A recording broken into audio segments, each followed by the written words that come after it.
આજે અનેક દીકરીઓના સમૂહ લગ્ન કરાવવાનું સૌભાગ્ય જેના હાથે પ્રાપ્ત થયું છે એવા લાલજીભાઈ તથા તુલસીભાઈ અને સમગ્ર ધર્મનંદન ડાયમંડ ગ્રુપને નાનકડા એવા પ્રિયમ તળાવિયાના પ્રણામ. આગલા જન્મમાં કેટલાય સારા કર્મો અને પુણ્યનું ભાથું બાંધ્યું હોય ને ત્યારે જ ઈશ્વર એમના હાથેથી આવું કાર્ય કરાવે છે. પૈસા તો ઘણા પાસે હોય પણ આવું કાર્ય કરવાનો જે વિચાર આવે ને એ જ બહુ મોટી વાત છે. અને આ કાર્ય કરનારના વખાણમાં હું કંઈ પણ કહું ને તો એ એમના માટે થોડું જ ગણાશે. यूं तो मैं हजारों लफ्ज आपकी तारीफ में कह दूं तो भी वो कम ही लगेंगे. यूं तो मैं हजारों लफ्ज आपकी तारीफ में कह दूं तो भी वो कम ही लगेंगे. शायद इस पूरी कायनात में वो लफ्ज ही नहीं, शायद इस पूरी कायनात में वो लफ्ज ही नहीं जो आपकी तारीफ में मैं बयां कर सकूं, जो आपकी तारीफ में मैं बयां कर सकूं. મારા વહાલા વડીલોને હું એક વાત કહેવા માંગુ છું કે દીકરીના કરિયાવરમાં થોડું ઘણું ઘટતું હોય ને તો મહેરબાની કરીને એને એમ ન કહેતા કે બાપે કરિયાવરમાં કાંઈ ન આપ્યું, કારણ કે એ બાપે એના કાળજાનો કટકો તમને આપી દીધો છે. એનું ધબકતું હૃદય તમારા હાથમાં મૂકી દીધું છે. એના શરીરનો એક અંગ તમને આપી દીધો છે. આથી વિશેષ તો એ બાપ તમને શું આપે? અને સાંભળી લેજો, અહીં બેઠેલા હજાર દીકરીના બાપ તમારી દીકરીના ઘરે નજર ઝુકાવીને નહીં પણ નજર ઉઠાવીને જાજો, કારણ કે એ ઘરમાં તમે જે રતન આપ્યું છે ને એ આ દુનિયામાં કોઈ ન આપી શકે.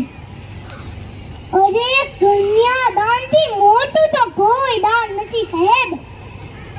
જો તમારે કરિયાવરમાં આપવું જોઈએ ને તો દીકરીને સારા સંસ્કાર અને સારું શિક્ષણ આપજો. જો તમારી દીકરી આગળ ભણવા માંગે ને એને ભણવા દેજો સાહેબ.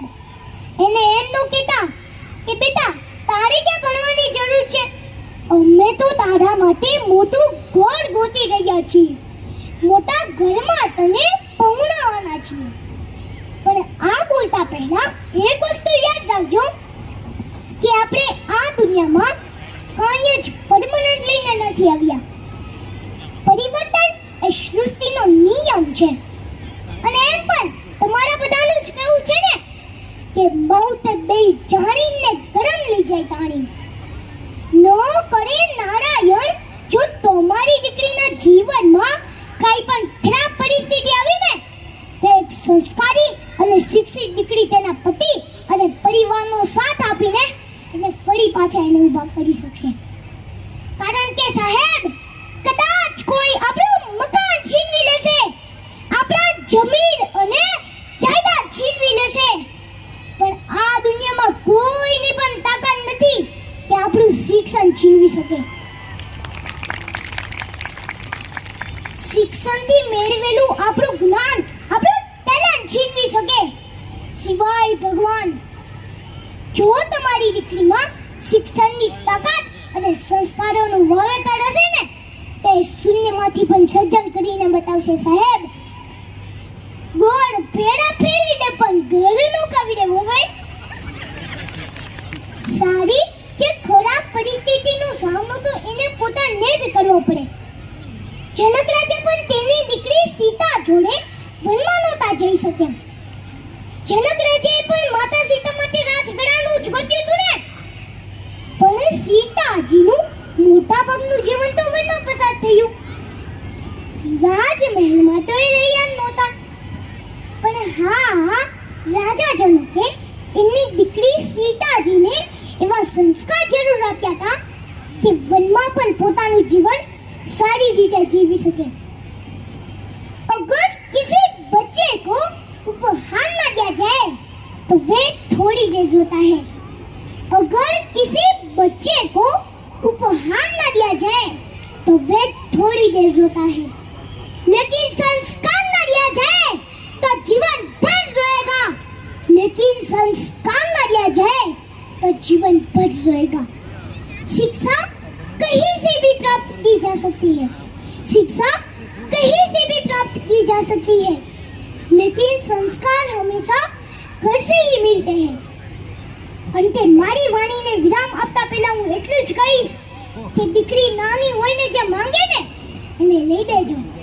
દીકરી નાની હોય ને જે કાંઈ પણ માંગે ને એને લઈ દેજો, કારણ કે એ દીકરી મોટી થઈને સાસરે જશે ને તમે એને ગમે આપશો ને તો એના મોઢામાંથી એક જ શબ્દ નીકળશે કે પપ્પા એની શું જરૂર હતી।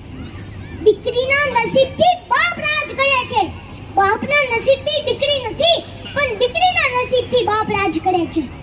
થેન્ક યુ સો મચ, તમે મને આટલી શાંતિથી સાંભળ્યો એના માટે તમારો ખૂબ ખૂબ આભાર। કારણ કે આ દુનિયામાં બોલવું તો બધાને જ છે પણ કોઈ આપને શાંતિથી સાંભળી લે ને એ જ બહુ મોટી વાત છે। જોરદાર તાળીઓના ગડગડાટ છે આ દીકરાને વધાવીએ અને હું યંગ ડિરેક્ટર હિતેશભાઈને વિનંતી કરીશ કે આ દીકરાને સરસ મજાની સ્મૃતિ ભેટ આપણા પરિવાર વતી અર્પણ કરશે। અને વાહ, હિતેશભાઈના ચહેરા પર પણ જબરજસ્ત ખુશી છે, કારણ કે આવો બાળક સરસ મજાની વાત કહી ગયો અને યુવા ધનનો આજે કાર્યક્રમ છે ત્યારે મારે કેવું છે, વાહ,